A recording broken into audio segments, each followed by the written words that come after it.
LA 카운티에서 오늘 2만 1,411명의 코로나19 신규 확진자가 발생해 팬데믹이 시작한 이래 최고치를 기록했습니다. 미국에서 의료 종사자 등을 대상으로 백신 접종이 이뤄지고 있는 가운데 백신을 맞은 뒤 알레르기 반응을 보인 사례가 나왔습니다. 가주에서 중환자실 병상이 거의 소진됨에 따라 주 정부가 간이병동을 설치한다고 밝혔습니다. LA 한인상공회의소가 생활이 어려운 고등학생과 대학생들에게 총 4만여 달러의 장학금을 지급하기로 하고 신청자를 받습니다. 지난 10월 말부터 UCLA와 웨스트우드 플라자 주변에서 연쇄 성폭행 사건을 저질러온 혐의로 32살의 한인 남성 데릭 김 씨가 경찰에 체포됐습니다. LA와 롱비치 등 남가주 지역 내 대형 그로서리 마켓에서 일하는 직원들에게 위험 수당을 추가로 지급하는 방안이 추진 중에 있습니다. 중앙은행인 연방준비제도가 제로 금리를 유지했습니다. 경제가 상당한 진전을 보일 때까지 채권 매입 등 금융시장 지원책도 지속하기로 했습니다. 바이든 대통령 당선인이 성소수자인 부티지지 전 사우스밴드 시장을 교통부 장관에 지명하는 등 내각 인선 작업에 박차를 가하고 있습니다. 트럼프 대통령은 조 바이든 당선인의 대선 승리를 인정한 공화당 내 서열 1위 미치 매코넬 상원 원내대표에게 불복 노력에 계속 동참할 것을 촉구했습니다. 연방의회가 신종 코로나 바이러스 감염증 대응을 위한 추가 경기 부양책 합의안 도출에 속도를 내고 있습니다. 연방법무부가 미국에서 항공기를 납치해 건물에 충돌시키는 9.11식 테러 계획을 세운 케냐 남성을 적발했습니다. 추미애 법무부 장관의 사의 표명에 민주당은 결단에 깊은 존경을 표한다며 높이 평가했습니다. 반면 국민의힘은 사퇴가 아닌 탄핵해야 할 사람이었다며 임무를 마친 당연한 퇴장이라고 깎아내렸습니다. 뉴욕 증시에서 주요 지수는 미국의 재정 부양책 타결 기대에도 소비 부진과 연방준비제도의 채권 매입 정책 동결 등의 요인이 엇갈리면서 혼조세로 마감했습니다. 내일 LA 지역 대체로 맑은 가운데 낮 최고 기온 65도, 밤 최저 46도로 국립기상청 예보했습니다. 이상은 이 시각 주요 뉴스입니다. 이 시간 주요 뉴스는 공항에서부터 목적지까지 모바일 체크인과 첨단 공기순환 시스템을 통해 안전한 기내 환경과 여행을 제공하는 아시아나항공 제공입니다.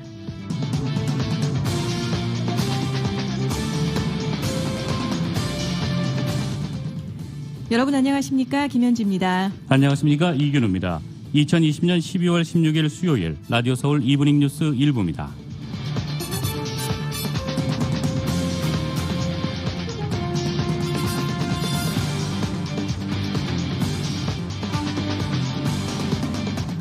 일부 첫 소식 전해드리겠습니다. LA 카운티에서 오늘 2만 1,411명의 코로나19 신규 확진자가 발생해 팬데믹이 시작한 이래 최고치를 기록했습니다. 카운티 내 코로나로 인한 일일 사망자 역시 131명에 달해 최고치를 기록했습니다. 코로나 입원 환자는 4,656명이며 이 중 21%가 중환자실에 입원해 있습니다. 무엇보다 카운티 내 중환자실 잔여 병상 수가 급소진되면서 보건당국의 바바라 페로 국장은 브리핑에서 현재 코로나 확산세는 통제할 수 없는 수준이며 부디 크리스마스 연휴 기간 동안 밖에 나가거나 모임을 자제해달라고 당부했습니다. 현재 LA 카운티 내 누적 코로나19 확진자 수는 53만 9,097명이며 코로나로 인한 누적 사망자는 8,127명이지만 계속해서 늘어나는 상황입니다. 오렌지 카운티가 오늘 파이자사의 코로나19 백신이 도착해 의료진의 코로나 백신 접종을 시작했습니다. 오렌지 카운티 내 세인트 조셉 병원은 의료진들의 백신 접종을 오늘부터 시작했다고 전했습니다. 세인트 조셉 병원 측은 오늘을 시작으로 앞으로 수주 동안 팬데믹의 최전선에서 일하는 모든 의료진의 백신 접종이 이루어질 것이라고 밝혔습니다. 한편 UC 얼바인 메디컬 센터 역시 오늘 3,000개의 파이자사 백신 접종분이 도착해서 의료진의 백신 접종을 시작했으며 오는 20일까지 2,000명의 의료진에게 접종할 것이라고 전했습니다. UC 얼바인 측은 만일 모더나사의 백신이 승인이 된다면 다음 주 내로 첫 접종분이 도착할 것이라고 전했습니다. 한편 뉴포트 비치의 호황 메모리얼 장로교회 병원도 오늘 1,950개의 접종분이 도착해 내일 오전 6시부터 의료진의 접종이 시작된다고 전했습니다. 오렌지 카운티 내 의료진은 주민들에게 크리스마스 연휴 기간 동안 주정부 차원의 자택 대피령을 준수해달라고 당부했습니다. 가주에서 중환자실 병상이 거의 소진됨에 따라 주정부가 간이병동을 설치한다고 밝혔습니다. 간이병동은 코스타메사와 세크라멘토, 임페리얼 지역 등에서 환자들을 돌보기 위해 마련됩니다. 리버사이드 카운티와 리치몬드, 프레스노, 샌디에고, 샌프란시스코에서도 간이병동이 곧 설치될 예정입니다. 어제 기준 남가주 내 중환자실 잔여 병상은 불과 1.7%에 달하고 리버사이드 카운티의 경우 중환자실 잔여 병상은 전부 소진됐습니다. 산후아킨밸리의 경우 지난 12일부터 중환자실 잔여 병상이 빠르게 소진되어 가는 상황입니다. 프레스노의 경우 지난 14일에 중환자실 잔여 병상이 16개밖에 남지 않았고 카운티 내 일부 대형 병원의 중환자실 병상은 전부 소진된 상태입니다. 이에 따라 주 정부는 넘쳐나는 코로나 입원 환자를 받기 위해 가주 전역에 한시적으로 간이 병상을 설치한다고 밝혔습니다. 프레스노 카운티는 지난 14일 가동한 카운티 인근의 포러빌레의 대체 진료소 외에도 이번 주 내에 카운티 내 지역 의료센터 옆에 간이 병상 50개가 설치된다고 전했습니다. 의료당국 측은 가주 전역의 상황은 계속 악화되다 코로나 확산세가 꺾이려면 크리스마스나 새해까지는 기다려야 할 것으로 내다보고 있습니다. LA 한인상공회의소가 코로나19로 생활이 어려운 LA론 한인 고등학생과 대학생들을 대상으로 장학금을 지급하기로 하고 신청을 받습니다. 한편 UCLA 인근에서 연쇄 성폭행을 저질러 온 혐의로 30대 한인 남성이 검거됐습니다. 관련 타운 소식 정현호 기자가 전합니다. LA 한인상공회의소가 생활이 어려운 고등학생들과 대학생들에게 장학금을 지급하기로 하고 신청자를 받습니다. 대상은 LA론의 한인 고교생과 대학생으로 부양인이 없거나 경제적인 여건이 어려운 학생들을 우선적으로 선발합니다. 선발 인원은 30명 내외로 1인당 $1,000씩의 장학금을 지급합니다. 제출 서류는 교사나 교수, 단체 책임자 등으로부터 받은 추천서 한 부와 자기소개서 한 부, 재학증명서 한 부를 보내면 되고 서류 마감은 오는 1월 15일까지입니다. 장학생 발표는 1월 29일에 합니다. 장학금 신청서는 이메일 info@lakacc.com 혹은 3435 위셔블바드 2450호로 우편으로 보내면 됩니다. UCLA 인근에서 연쇄 성폭행을 저질러 온 30대 한인 남성이 검거됐습니다. 지난 10월 말부터 UCLA와 웨스트우드 플라자 주변에서 연쇄 성폭행 사건을 저질러 온 혐의로 32살의 한인 남성 데릭 김 씨가 15일 경찰에 체포됐습니다. 김 씨는 23건의 성추행 사건에 연루된 혐의입니다. 경찰은 김 씨가 저지른 것으로 추정되는 성추행 케이스들에서 용의자는 항상 혼자 다니는 여성을 노리고 뒤에서 덮쳐 성추행을 저지른 후 현장을 급히 도주하는 수법을 사용했다고 밝혔습니다. 용의자는 또 항상 후드가 달린 상의를 입고 수술용 마스크로 얼굴을 가려왔다고 합니다. UCLA 캠퍼스 경찰의 도움으로 LA 경찰국은 김 씨를 용의자로 지목한 후 김 씨를 감시해오다 지난 15일 김 씨가 50대 홈리스 여성을 상대로 성추행을 벌이는 현장을 목격하고 김 씨를 체포해 구금했습니다. 김 씨에게는 $57만 5천 보석금이 책정됐습니다. 경찰은 김 씨로부터 성추행을 당한 추가 피해자들의 제보를 기다리고 있습니다. 관련 제보는 전화 213-486-6910번으로 하면 됩니다. 라디오 서울뉴스 정현호입니다. LA 통합교육부가 코로나19 사태로 원격 수업이 진행되고 있는 특수한 상황임을 감안해 이번 학기 성적 부진 학생들에게 낙제점인 F학점을 피할 수 있도록 기회를 준다고 밝혔습니다. 성적 부진 학생이 있더라도 최소한 내년 1월 29일까지 낙제점을 부여하지 않고 만회할 기회를 준다는 것입니다.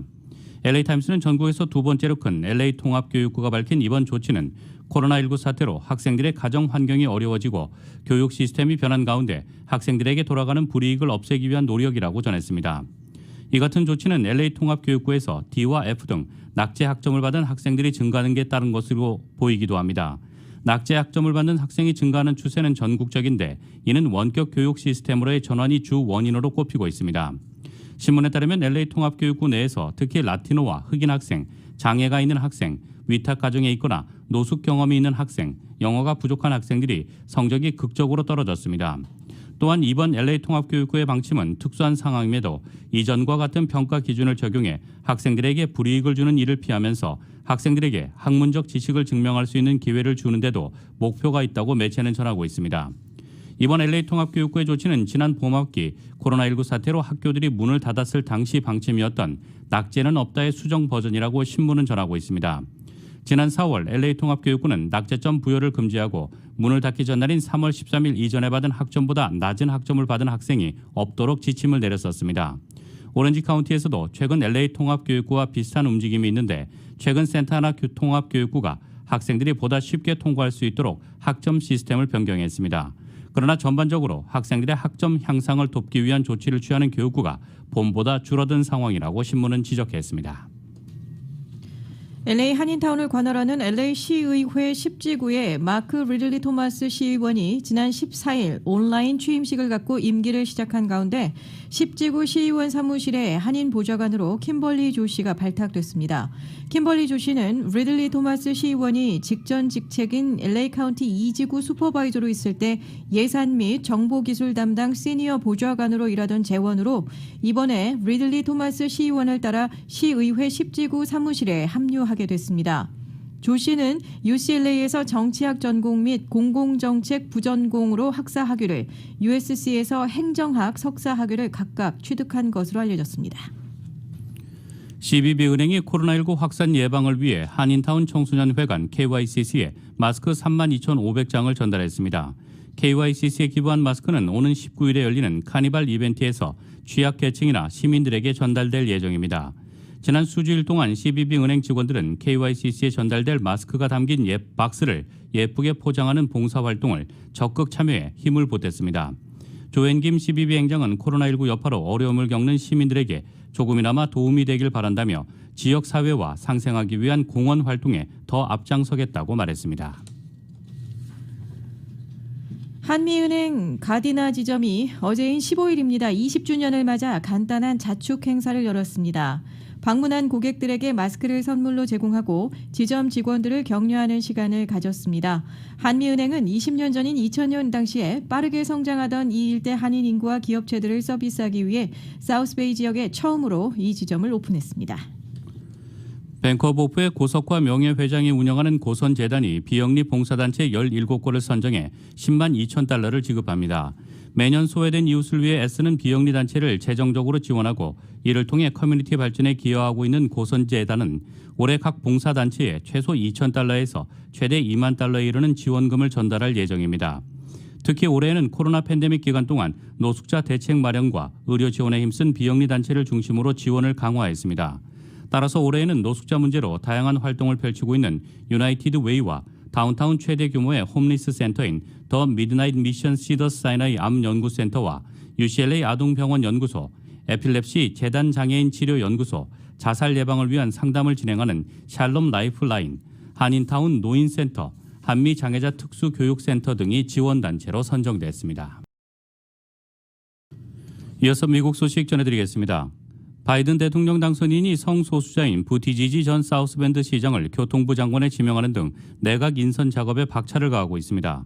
공화당의 미치 매코넬 상원 원내대표 등 바이든 당선인의 대선 승리를 인정하는 분위기가 공화당 내에서도 점차 확산되고 있지만 트럼프 대통령은 여전히 인정하지 않고 있습니다. KBS의 보도입니다. 올해 민주당 대선 후보 경선 과정에서 초반 돌풍을 일으켰던 부티지지 전 인디애나 사우스밴드 시장이 차기 바이든 행정부의 교통부 장관에 지명됐습니다. He's got a vision of a next generation leader, and with experience and the temperament to lead change today. 스스로 성소수자임을 밝혔던 부티지지 전 시장은 올해 38살로 첫 대선 후보 경선 무대인 아이오와 코커스에서 1위를 차지하며 일약 차세대 주자로 떠올랐습니다. 부티지지 전 시장이 상원 인준을 거쳐 입각하게 되면 성소수자로서는 미 행정부 내 첫 장관이 됩니다. I'm also mindful that the eyes of history are on this appointment, knowing that this is the first time an American president has ever sent an openly LGBTQ cabinet member to the Senate for confirmation.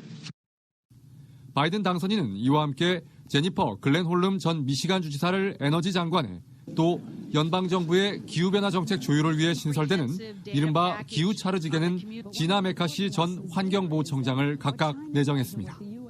이로써 기후변화 특사로 내정된 존 캐리 전 국무장관과 함께 바이든 행정부의 기후변화 정책을 이끌 핵심 인사들의 면모가 모두 드러났습니다.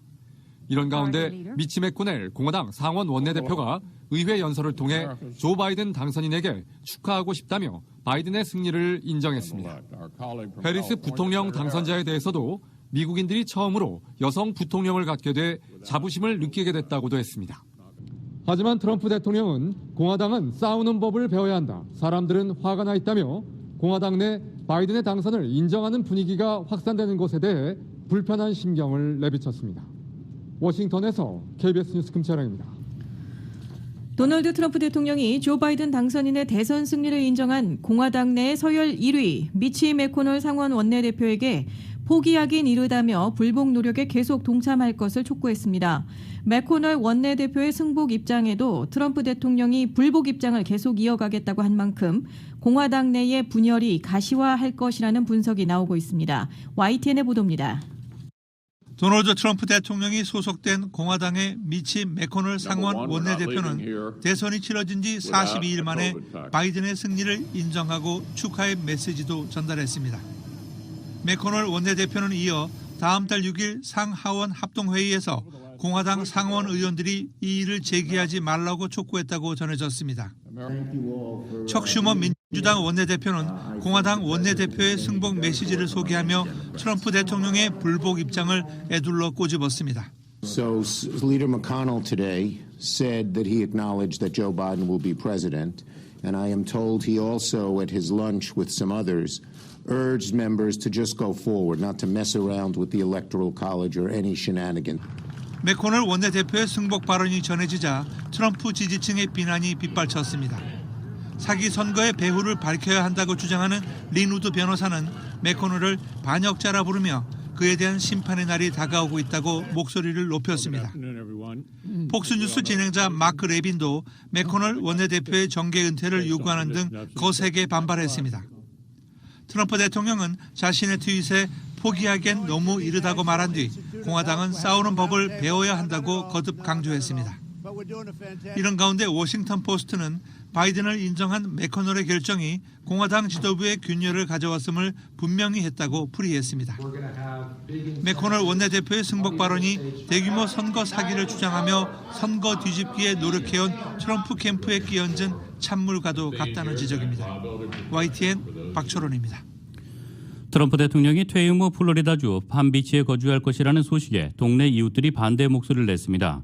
워싱턴 포스트는 트럼프 대통령이 자신 소유인 플로리다주 palm비치의 리조트인 마르라고 클럽 인근 주민들이 이런 내용을 담은 서한을 palm비치 당국과 백악관 비밀 경호국에 전달했다고 보도했습니다. 또 수년간 다양한 이웃이 트럼프 대통령의 잦은 방문으로 인한 교통 정체와 도로 통제 등에 대한 우려를 제기했다고 밝혔습니다. 이들 주민은 트럼프 대통령이 부동산 사업가 시절이던 1993년 이 부지를 개인 클럽으로 전환할 때 서명한 합의 때문에 이곳에 거주할 권리가 없다고 주장했습니다. 당시 계약에 따르면 클럽 회원은 게스트 스위트룸에서 1년에 21일 이상 지낼 수 없고 7일 이상 연속 머물 수 없습니다. 또 당시 트럼프 대통령의 변호사는 트럼프 대통령이 마르라고에 살지 않겠다고 보장했다는 것입니다. 트럼프 대통령이 비영리 기관인 미국 사적 보존 트러스트에 마르라고를 개발하거나 클럽 이외의 목적으로 사용하는 권리를 영원히 포기하겠다고 한 것이 역시 그의 거주에 의문을 제기하는 요인이라고 워싱턴 포스트는 전하고 있습니다. 미국 의회가 신종 코로나 바이러스 감염증 대응을 위한 추가 경기 부양책 합의안 도출에 속도를 냈습니다. 주요 언론들에 따르면 의회 협상단은 심야 회담을 거쳐 9천억 달러 규모의 경기 부양책 합의에 근접했습니다. 추가 부양책에는 미 국민 개인에 대한 지원금 지급이 포함됐습니다. 다만 지난 3월 첫 경기 부양책 통과 후 지급된 1인당 1,200달러보다는 훨씬 적을 것이라고 정치 전문 매체인 폴리티코는 전했습니다. 워싱턴 포스트에 따르면 부양책 협상 교착 타결을 위해 초당파 의원들이 이달 초에 제시한 절충안에선 국민에 대한 지원금 지급 방안이 빠졌지만 협상단의 협의 과정에서 추가가 됐습니다. 대신 협상단이 마련한 방안에서 주 및 지방정부에 대한 자금 지원과 코로나19 관련 소송에서 기업에 면책 특권을 주는 책임보호 조항은 빠질 것으로 보인다고 전했습니다. 두 항목은 협상에서 가장 논란이 됐던 것으로 공화당은 기업 책임 보호 도입을, 민주당은 주 및 지방정부 지원을 포함해야 한다고 주장해왔습니다.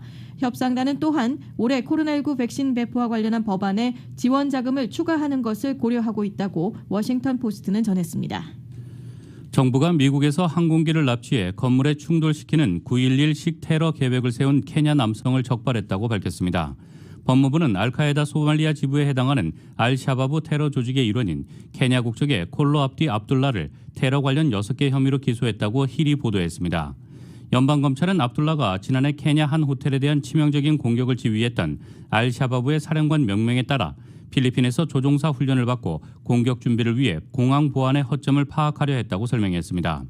압둘라는 또 외부에서 조종석 문을 부수고 들어가는 방법을 포함한 비행기 납치에 대한 전술을 검토했고 미국 주요 도시에서 가장 높은 건물과 미국 비자를 받기 위한 방법을 조사하기도 했습니다. 다만 검찰은 그가 공격하려 계획한 도시 명칭을 공개하진 않았습니다. 압둘라는 작년 7월 필리핀 현지에서 범죄 혐의로 체포됐는데 미국에는 전날移送됐습니다. 그는 이날 뉴욕 맨해튼 법정에 출두한다고 힐은 전했습니다.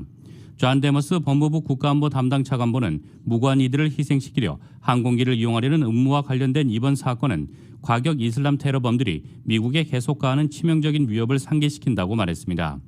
윌리엄 스위니 주니어 연방수사국 뉴욕 지부 부국장은 9.11 테러 이후 거의 20년이 지났는데도 미국 시민을 상대로 테러를 하겠다는 이들이 있다며 압둘라는 그들 중 한 명이라고 말했습니다. 압둘라의 혐의는 외국 테러 조직에 대한 물질적 지원 제공 음모, 미국민 살해 음모, 항공기 납치 음모, 국경을 초월한 테러 행위 음모 등입니다. 그는 최소 징역 20년형에서 최고 종신형까지 선고받을 수 있습니다. 코로나19 재확산 여파로 지난달 미국의 소매 판매가 지난 봄 1차 유행 이후 가장 큰 폭으로 감소했습니다. 중앙은행인 연방준비제도는 기준금리를 현 제로금리 수준으로 유지하기로 했습니다. KBS의 보도입니다. 지난달 미국의 소매 판매가 전달보다 1.1% 감소했습니다. 코로나19가 1차로 대유행했던 지난 4월 이후 7개월 만에 가장 큰 감소폭입니다. 미국의 최대 할인 행사인 블랙 프라이데이로 이어지는 추수감사절 연휴가 있었지만 온라인 판매만 소폭 늘었을 뿐 전체 소비를 끌어올리지는 못했습니다. 미국 경제를 지탱하는 소비가 코로나19 재확산으로 다시 위축되고 있는 걸로 보입니다. 올해 마지막 정례 회의를 연 연방준비제도도 기준금리를 현 제로금리 수준에서 동결하고 채권 매입 규모도 월 1,200달러를 유지하기로 했습니다. 파월 연준 의장은 미국의 경제활동과 고용이 계속 회복은 되고 있지만 코로나19 사태 이전 수준에는 훨씬 못 미치고 있다며 코로나19 사태는 미국 경제에 상당한 부담을 줄 거라고 말했습니다. We are committed to using our full range of tools to support the economy and to help assure that the recovery from this difficult period will be as robust as possible. 미국 의회도 추가 경기부양책 합의에 속도를 내고 있습니다. CNN 등 미국 언론들은 민주당과 공화당 양당이 9천억 달러 규모의 추가 경기부양책 합의에 거의 근접했다고 보도했습니다. We committed to continuing these urgent discussions until we have an agreement. And we agreed we will not leave town until we've made law. 추가 부양책에는 개인지원금 지급도 포함되어 있지만 지난 3월 1차 경기부양책으로 지급된 1인당 1,200달러보다는 훨씬 적을 거란 예상입니다. 뉴욕에서 KBS 뉴스 한보경입니다. 미국에서 의료 종사자 등을 대상으로 백신 접종이 이루어지고 있는 가운데 백신을 맞은 뒤 알레르기 반응을 보인 사례가 나왔습니다. 조 바이든 대통령 당선인은 코로나19 백신을 공개적으로 맞겠다고 밝혔습니다. YTN의 보도입니다. 의료 종사자가 이틀 전인 15일 화이자 백신을 맞은 뒤 심각한 알레르기 반응을 보여 병원에 입원했다는 겁니다. 이에 따라 입원한 상태에서 의료진의 관찰을 받고 있는데요. 다른 약물에 대해 알레르기 반응을 보인 이력이 없는 것으로 파악됐다고 뉴욕타임스는 보도했습니다. 다만 음식 등 다른 유형의 알레르기를 앓은 적이 있는지는 뚜렷하지 않다고 관계자를 인용해 전했습니다. 미국에서는 4만여 명 이상을 대상으로 화이자의 백신이 임상시험을 거쳤습니다. 이 과정에서는 심각한 부작용이 발견되지 않았습니다. 특히 알레르기 반응은 없었고 다만 일부 시험 참가자가 통증이나 발열 등의 부작용을 겪기는 했습니다. 질병통제예방센터 CDC도 지난 13일 화이자의 백신을 16세 이상 미국인에게 접종해도 좋다고 승인하면서 심각한 알레르기가 있는 사람도 안전하게 백신을 맞을 수 있다고 밝혔습니다. 다만 백신을 접종한 뒤 30분간 잘 관찰하라고 의료진에게 권고했는데요. 이에 따라 보건당국은 이번 사안과 관련해 더 많은 정보를 파악하기 위해 분주하게 움직이고 있는 상황입니다. 파우치 소장이 하루 전에 안보상의 이유로 바이든 당선인과 해리스 부통령 당선인이 백신을 빨리 접종해야 한다고 권유했다고 전해드렸는데요. 조 바이든 미국 대통령 당선인이 백신을 공개적으로 맞겠다고 화답했습니다. 바이든 당선인은 현지 시각 오늘 델라웨어주 윌밍턴에서 피트 부티지지 교통장관 내정자 소개 행사를 열었는데요. 백신 접종 계획에 대한 질문을 받고 지금 검토하고 있다. 다만 백신을 맞으려는 줄을 앞지르고 싶지 않다고 말했습니다. 그러면서 백신을 맞아도 안전하다는 걸 미국인에게 보여주고 싶다면서 백신을 맞을 때 공개적으로 할 것이라고 덧붙였습니다. 지금까지 워싱턴에서 YTN 강태욱입니다. 코로나19 상황이 심각한 영국과 미국이 서둘러 백신 접종을 시작하자 안전 우선을 내세우던 유럽연합 EU도 접종을 서두르고 있습니다. 27개 EU 회원국이 동시에 접종을 시작하는 방안이 추진되고 있는데요. 이르면 크리스마스 직후가 될 것으로 보입니다. YTN의 보도입니다. 되도록 빨리 27개 회원국이 함께 같은 날 백신 접종을 시작하자 폰데어 라이엔 유럽연합 EU 집행위원장은 이같이 제안했습니다. 회원국의 단합을 보여주고 뒤처지는 나라가 없도록 접종 시기를 조율하자는 겁니다. EU 주요 나라 사이에서도 공감대가 형성돼 있습니다. 독일, 프랑스, 이탈리아, 스페인 등은 백신 접종을 서로 조율하겠다는 공동 성명을 발표했습니다. 유럽의약품청도 화이자 백신의 승인을 서두르고 있습니다. 긴급 사용 승인을 위한 회의를 오는 21일로 일주일 앞당겼습니다. 여기서 승인되면 EU 집행위는 최대한 기간을 단축해 최종 사용 결정을 내릴 예정입니다. 모든 승인 절차는 일주일 내에 끝날 것이라고 EU 집행위는 밝혔습니다. 시나스 부위원장은 구체적으로 오는 26일쯤부터 백신 접종을 시작할 수 있을 것이라고 말했습니다. This means that this vaccine will be the Christmas gift for all Europeans if everything goes well. 코로나19 확산세가 심상치 않은 중남미 국가들도 앞다퉈 화이자 백신 사용을 승인하고 있습니다. 멕시코를 시작으로 칠레와 코스타리카, 파나마가 긴급 사용을 승인했습니다. 멕시코의 경우 곧 주문한 백신 물량이 도착할 것으로 보입니다. 하지만 칠레와 코스타리카 등은 주문은 해놓았지만 백신이 언제 도착할지는 아직 불투명한 상황입니다. YTN 김영근입니다.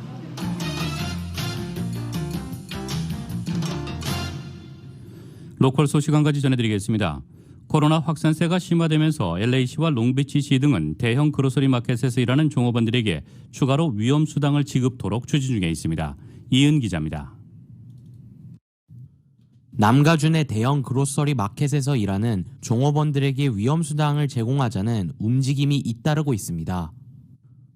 롱비치 시의회는 15일 대형 그로서리 마트 종업원들의 기존 시간당 임금에 $4를 추가로 지급하는 조례안을 만장일치로 채택했습니다. 앞으로 적어도 120일 동안은 전국적으로 최소 300명의 직원을 두고 있는 롱비치 시내의 대형 그로서리 마트는 이번 조례안에 따라 종업원들이 기존 시급에서 $4를 추가적으로 지급해야 합니다. 롱비치시 마트 종업원들이 시급 추가 지급 조례안은 추후 연장될 수도 있습니다. LA시 의회도 롱비치시와 유사한 조례안을 추진 중입니다. LA시 의회는 300명 이상의 직원을 거느린 대형 그로서리 마트의 경우 종업원들이 기존 급여에서 시간당 $5를 추가로 지급하는 조례안을 지난 15일 상정했습니다. LA시 의장은 대형 그로서리 종업원들은 주정부의 자택 대피령이 발효되었음에도 일선에서 고객들을 맞으며 가장 위험한 상황에 노출된 가운데 일을 해왔다고 지적하며 이들을 위한 위험수당이 마련되어야 한다고 조례안의 배경을 밝혔습니다. LA시는 내년 초에 관련 소위원회에서 조례안 심의에 들어갈 계획입니다. 코로나 팬데믹 초반인 지난 봄에는 일부 그로서리 마켓에서 일하는 직원들을 대상으로 위험수당이 제공되오다 이후 코로나 사태가 장기화되면서 위험수당이 없어지고 다시 기존의 임금으로 되돌아갔으나 이번에 코로나 사태가 심화돼 추가로 자택 대피령이 내려지면서 일선에서 고객들을 맞는 필수 종사자들인 그로서리 마켓 직원들에게 히어로 수당을 지급해야 한다는 목소리가 높아지고 있습니다. 라디오 서울 뉴스 이은입니다. 미주 한인사회 쇼핑 트렌드에 새로운 변화가 시작됩니다. 미주 한인들을 위한 아마존 스타일의 홈쇼핑이 탄생했습니다. 최신 트렌드에 맞는 발빠른 상품 업데이트로 언제든 최신 상품의 쇼핑이 가능하고 까다롭고 엄격한 제품 선정을 통해 최상의 품질을 보장합니다. 인터넷이 어렵다고요? 친절하고 전문적인 고객 서비스에서 상담부터 결제까지 도와드립니다. 로그인 필요 없이 복잡한 주문 프로세스를 모두 없앴습니다. 이제 한국 제품 미국 내 쇼핑은 한국 홈쇼핑이 최고입니다.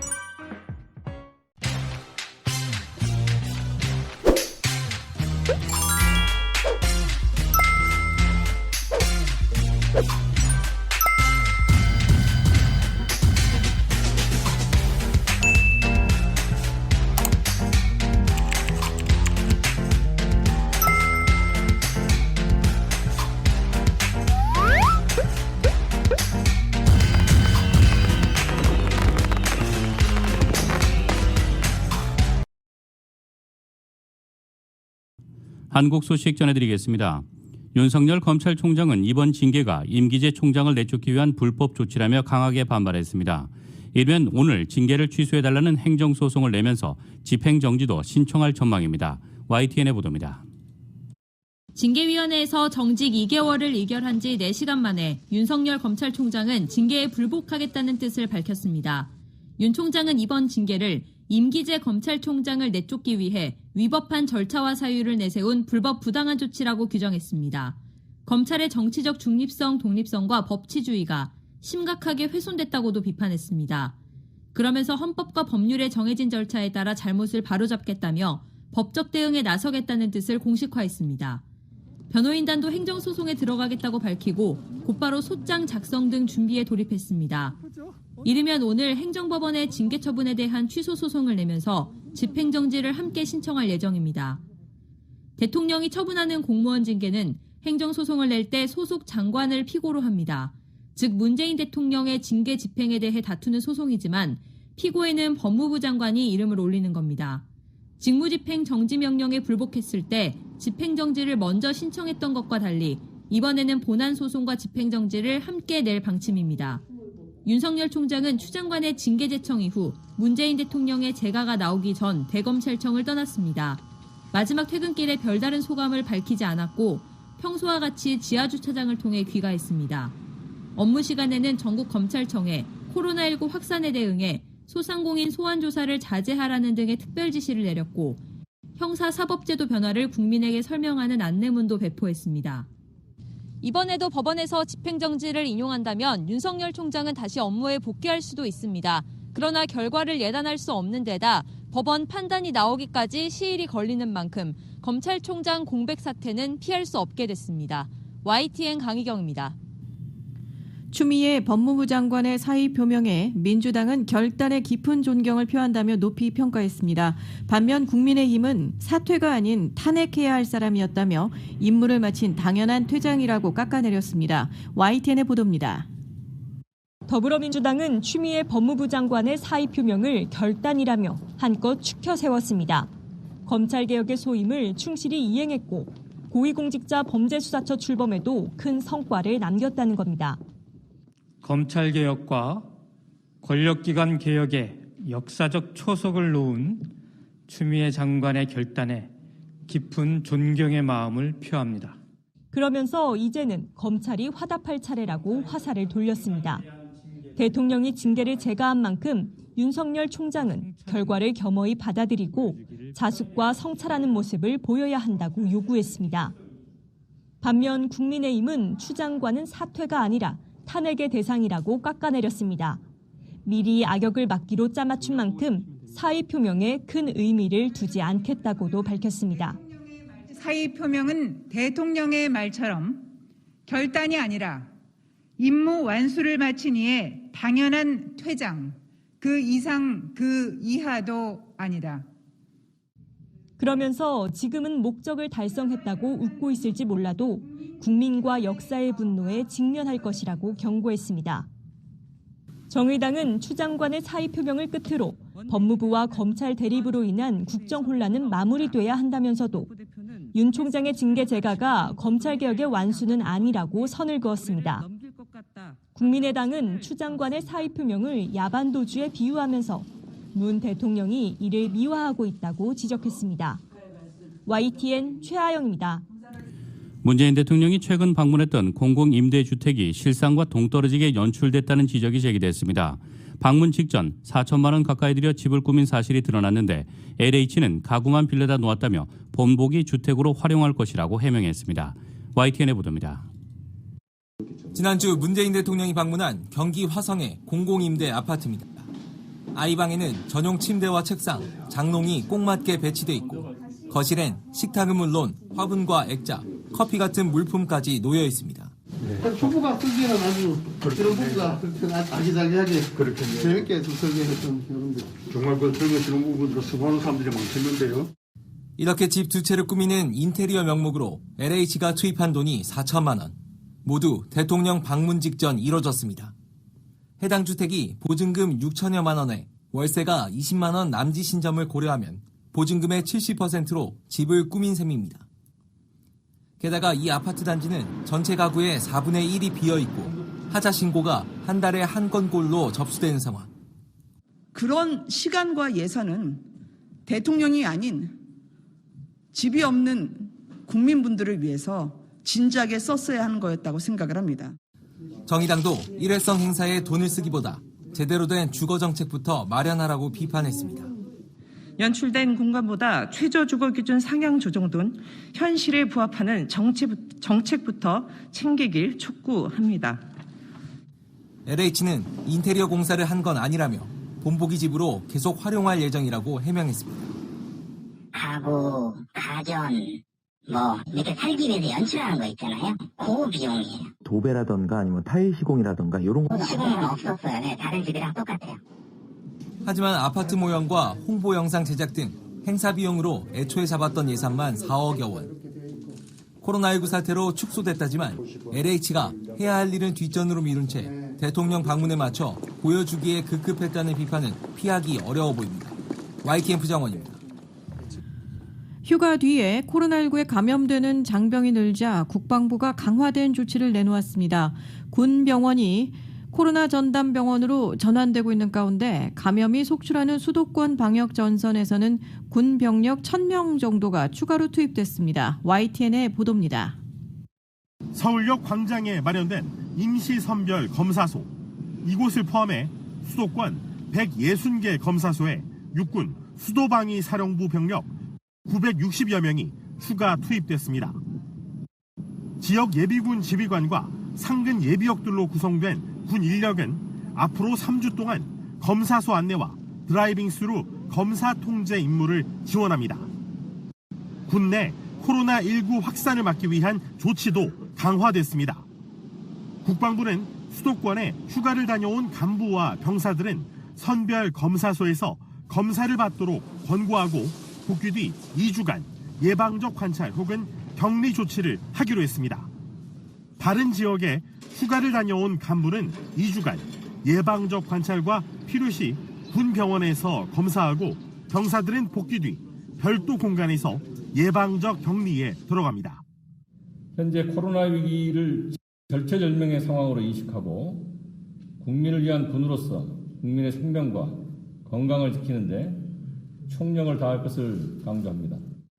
국방부는 또 86개 병상을 갖춘 국군 대전병원을 감염병 전담병원으로 전환하고 앞으로 국군 대구 고양병원도 전환할 예정입니다. 육군은 오는 21일부터 7,000명 규모로 열리는 ROTC 후보생 동계 입영 훈련도 기간과 장소를 이원화하고 100여 명씩 소부대 단위로 진행해서 방역 대책을 철저히 강구한다는 계획입니다. YTN 이승윤입니다. 헬스 에브리데이. 헬스 에브리데이 건강 소식 전해드립니다. 혀궤양이나 두통이 자주 일어나면 심각한 질환일 징후일 수가 있습니다. 하지만 비타민 등 각종 영양소가 부족했을 때에도 이런 증상이 발생할 수 있다고 합니다. 이와 관련해서 데일리메일이 소개한 비타민 결핍으로 나타날 수 있는 증상과 이를 해결하는 데 도움이 되는 식품을 잠시 전해드립니다. 먼저 머리털 가늘어짐 현상입니다. 비타민C와 철분이 부족하다는 신호일 수 있고요. 레몬, 키위, 딸기, 붉은 강낭콩, 살코기, 고추, 케일, 두부 등이 좋습니다. 두 번째로는 건선입니다. 비타민 D와 B, 아연 등이 부족할 때고요. 달걀과 새우, 참치, 버섯 등의 식품을 섭취하면 도움이 된다고 합니다. 이어서 혀 궤양은 비타민 B12와 B3, 철분, 엽산이 부족할 때입니다. 검은 콩이나 배추, 아보카도, 송어를 먹으면 좋다고 합니다. 또한 불안증에는 비타민 B와 D, 마그네슘, 칼슘이 부족하면 불안증이 나타날 수 있습니다. 두부와 우유, 바나나, 대추 등의 이런 영양소가 함유되어 있습니다. 이어서 비듬이고요. 비듬은 비타민 B7, 비오틴, 지방산이 부족하면 비듬이 많이 생길 수 있습니다. 연어, 알몬드, 피넛버터, 해바라기 씨 등을 섭취하면 도움이 될 수 있습니다. 마지막으로 두통입니다. 비타민 B12와 B6, 마그네슘이 부족할 때 두통이 발생할 수 있습니다. 이런 영양소를 포함한 식품으로는 호박씨, 자두, 바나나 등이 있습니다. 각각 영양소 결핍 증상에 따른 도움 주는 식품 섭취로 건강한 삶 되시기 바라겠습니다. 이상 헬스 에브리데이였습니다. 미주 한인사회 쇼핑 트렌드에 새로운 변화가 시작됩니다. 미주 한인들을 위한 아마존 스타일의 홈쇼핑이 탄생했습니다. 최신 트렌드에 맞는 발빠른 상품 업데이트로 언제든 최신 상품의 쇼핑이 가능하고 까다롭고 엄격한 제품 선정을 통해 최상의 품질을 보장합니다. 인터넷이 어렵다고요? 친절하고 전문적인 고객 서비스에서 상담부터 결제까지 도와드립니다. 로그인 필요 없이 복잡한 주문 프로세스를 모두 없앴습니다. 이제 한국 제품 미국 내 쇼핑은 한국 홈쇼핑이 최고입니다.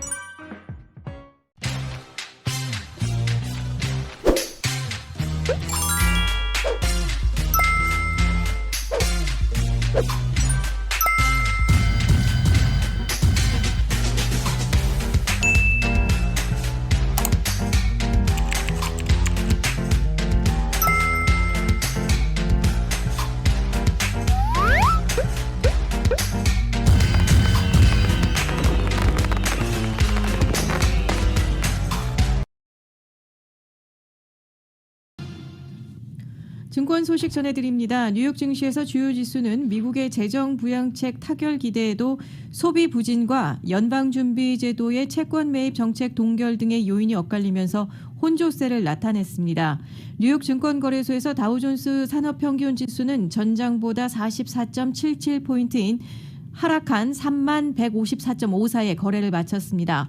S&P 500 지수는 전장보다 6.55포인트 상승한 3701.17에 기술주 중심의 나스닥 지수는 63.13포인트 오른 12658.19에 장을 마감했습니다. 시장은 미국 부양책 협상과 소비지표, 연방공개시장위원회 결과 등의 촉각을 곤두세웠습니다. 주요 변수들이 엇갈리면서 오늘 증시는 등락을 반복하는 흐름을 나타내며 결국 혼조세로 마감했습니다.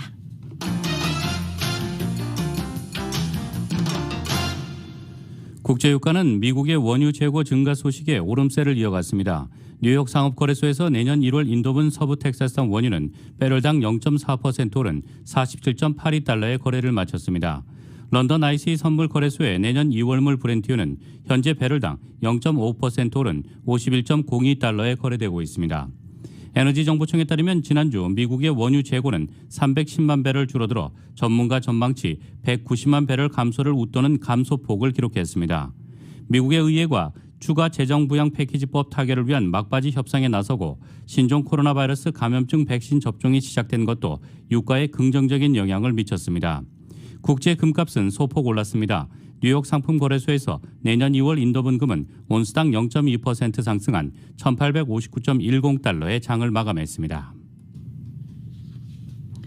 트위터가 신종 코로나 바이러스 감염증 백신 관련 허위 정보를 삭제한다고 밝혔습니다. 백신이 고의로 해를 끼친다거나 인구 증가를 억제한다는 등과 같이 해로운 주장이나 의도적으로 음모론을 조장하는 트윗이 대상이 됩니다. 트위터는 블로그 포스트에서 21일부터 새로운 규정을 적용하고 이후 조치를 확대할 계획이라고 발표했다고 로이터 통신이 보도했습니다. 트위터는 코로나19 백신 부작용 관련 허위 정보는 삭제를 요구하고 부작용과 관련해 거짓으로 드러난 정보는 게재를 금지하게 됩니다. 내년 초부터는 코로나19 백신 관련해서 근거 없는 소문과 논란이 되는 주장, 부정확한 정보에 경고 표시를 붙일 계획이라고도 말했습니다. 아이폰 제조업체 애플이 새해부터 아이폰, 아이패드에 대해 강화된 사생활 보호 조치를 시행한다고 예고한 가운데 페이스북이 이를 반경쟁적이라고 대대적으로 비판하고 나섰습니다. 그동안 의회나 연방, 주정부와 정보기술 공룡들 사이에 그어져 있던 반경쟁의 전선이 IT 업체들 사이로도 확장하는 형국입니다. 페이스북은 광고와 블로그, 홈페이지를 통해 애플의 새로운 조치가 이익에 관한 것이지 사생활 보호에 관한 것이 아니라며 반경쟁적이라고 비판했습니다.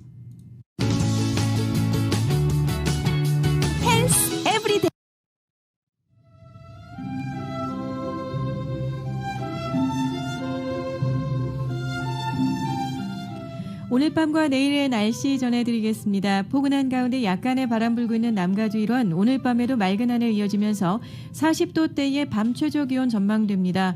LA 밤 최저 48도, 벨리와 인랜드 41도, 해안가 47도, 산간 지역은 18도의 밤 최저 기온 전망됩니다. 내일은 이따금 구름 끼면서 대체로 맑은 하늘 보입니다. 오늘보다 낮 기온은 더 내려가면서 쌀쌀하겠습니다. LA 오늘보다 8도 이상 기온 내려가면서 65도, 벨리와 인랜드 67도, 해안가는 2에서 5피트 높이의 높은 파고와 함께 한낮 기온 63도, 산간 지역은 구름 많이 끼면서 47도의 낮 최고 기온 보이겠습니다. 현재 기온 살펴봅니다. LA 64도, 벌뱅크 66도, 놀스리치 66도, 토렌스 59도, 플러튼 69도, 얼바인 64도, 리버사이드 68도 가리키고 있습니다. 이상 오늘의 날씨였습니다.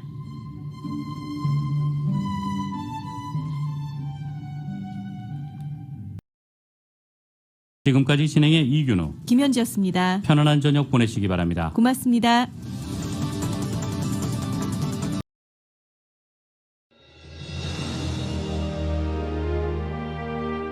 한인 커뮤니티의 소중한 친구이자 생활의 동반자 라디오 소울이 개국 28주년을 맞았습니다.